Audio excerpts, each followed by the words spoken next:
বরিশাল বিমানবন্দর থানাধীন চাঁদপাশা ইউনিয়নের বকশীচর গ্রামে পৈতৃক জমি নিয়ে বিরোধের জেরে এক ভয়াবহ হামলার ঘটনা ঘটেছে। এতে বৃদ্ধ আব্দুল মান্নান, তার স্ত্রী কোহিনুর বেগম এবং পুত্রবধূ রহিমা বেগমকে কুপিয়ে ও পিটিয়ে রক্তাক্ত জখম করেছে প্রতিপক্ষ।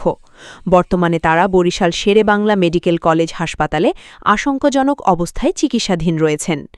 স্থানীয় ও ভুক্তভোগী সূত্রে জানা গেছে, মৃত আদম আলী হাওলাদারের ছেলে আব্দুল মান্নানের সঙ্গে তার পৈতৃক ওয়ারেশি জমি নিয়ে দীর্ঘদিন ধরে প্রতিবেশী মৃত আমজাদ হাওলাদারের ছেলে আনিসুর রহমান খোকা ও তার পরিবারের বিরোধ চলে আসছিল।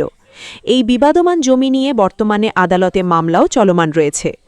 ঘটনার সূত্রপাত হয় আব্দুল মান্নানের বসতঘর সংলগ্ন রান্নাঘরের সংস্কার কাজকে কেন্দ্র করে। সম্প্রতি তিনি রান্নাঘরের নতুন টিন লাগিয়ে সংস্কার করলে প্রতিপক্ষ খোকা ও তার সহযোগীরা ক্ষিপ্ত হয়ে ওঠে। ভুক্তভোগী আব্দুল মান্নান জানান, ঘটনার দিন দুপুর 2:30 দিকে আনিসুর রহমান খোকার ভাতিজা মিন্টু ও তার সহযোগী মুজিবর সহ অজ্ঞাতনামা 4-5 জন সন্ত্রাসী পরিকল্পিতভাবে দেশীয় অস্ত্র নিয়ে তার উপর ঝাঁপিয়ে পড়ে। এ সময় তাকে বাঁচাতে স্ত্রী কোহিনুর বেগম ও পুত্রবধূ রহিমা বেগম এগিয়ে এলে সন্ত্রাসীরা তাদেরও ধারালো অস্ত্র দিয়ে কুপিয়ে ও লাঠিসোঁটা দিয়ে পিটিয়ে জখম করে। হামলাকারীরা শুধু শারীরিক নির্যাতনই চালায়নি, বরং আহতের পকেট থেকে নগদ টাকা এবং পুত্রবধূর গলায় থাকা স্বর্ণের চেইন ছিনিয়ে নিয়ে যায় বলেও অভিযোগ উঠেছে। আহতদের চিৎকার শুনে প্রতিবেশীরা এগিয়ে এসে তাদের উদ্ধার করে দ্রুত শেরেবাংলা মেডিকেল কলেজ হাসপাতালে ভর্তি করেন। এদিকে ভুক্তভোগীরা যখন হাসপাতালে যন্ত্রণায় কাতরাচ্ছিলেন, সেই সুযোগে মজিবর, শাহিন, মিন্টু, কালাম চকিদার, কবির, খোকা সহ একদল দুর্বৃত্ত পুনরায় আব্দুল মান্নানের বাড়িতে চড়াও হয়। তারা ওই রান্নাঘরটি গুঁড়িয়ে দেয় এবং ঘরের আসবাবপত্র লুটপাট করে নিয়ে যায়।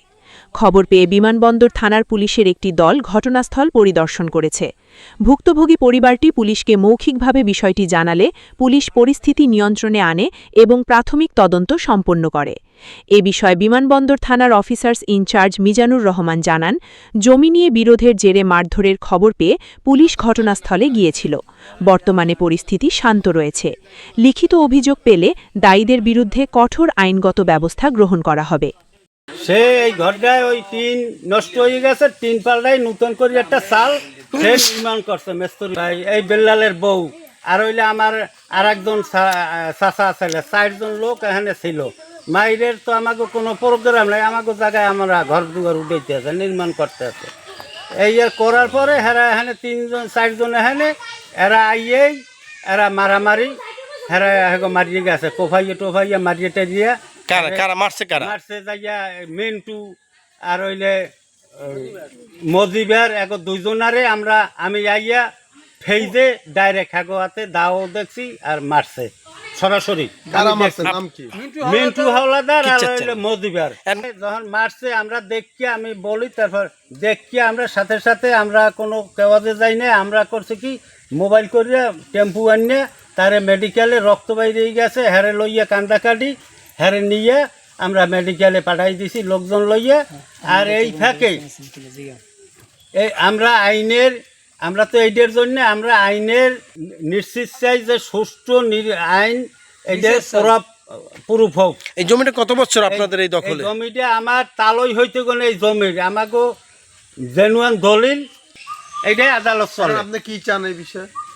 আমরা এটা সুষ্ঠু আইনের মানে সুষ্ঠু আমরা বিচার জানি পাই, সঠিক বিচার। আমরা মাদ্রাসা থেকে এসে নামাজ পড়ে এসে আমি বাসায় ছিলাম, আমি একটু শোয়া ধরছি। এই সময় আমার কাছে এই বাসা থেকে আমার শ্বশুরবাড়ি থেকে ফোন গেছে যে আমার সমুদ্রের মেয়ে বলতেছে যে ফুফা দাদারে কোপাইছে, কোপায় ফালাইতেছে, দাদার কোনো হুঁশ নাই, দাদাকে তাড়াতাড়ি মেডিকেল নিতে হবে। এই কথা শোনার সাথে সাথে আমি ঘটনাস্থলে গাড়ি নিয়ে চলে আসি। গাড়ি নিয়ে আসার পরে আমার শ্বশুর আব্দুল মান্নান হাওলাদারকে আমি রক্তাক্ত অবস্থায়, অজ্ঞান অবস্থায়, বেহুশ অবস্থায় দেখি এবং আমার শাশুড়ি কোহিনুর বেগম তাকেও দেখি মায়ের অবস্থায় হাতে ব্যথা পড়ে আছে এবং আমার বড় সমুদ্রের বউ তাকেও দেখি মায়ের অবস্থায় সেও পড়ে আছে। এই 3 জন দেখা অবস্থায় আমি দ্রুত তাদেরকে নিয়ে মেডিকেল চলে যাই এবং আমার যে শালা সমুদ্রী যারা ছিল দোকানে ছিল তারা কেউ ঘটনা জানে না, ঘটনাস্থলে আসতেও পারে না।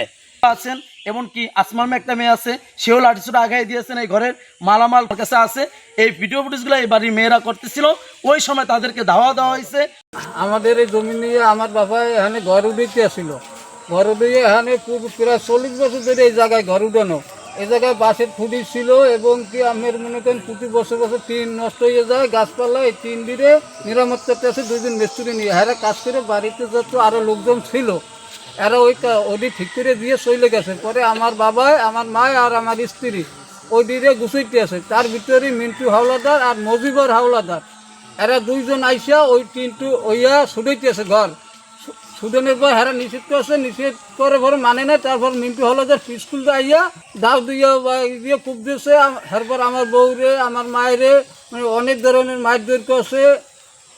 হ্যাঁ, এরা আমার বাবাকে ঘর দুয়ার ব্যাংকে ছুড়ে নিতে আসছে। হেরা বাধা দিয়েছে বিদায়, হেরা মায়ের দৈর করছে এবং পিড়েছে, মাথা ফাটাই দিয়েছে।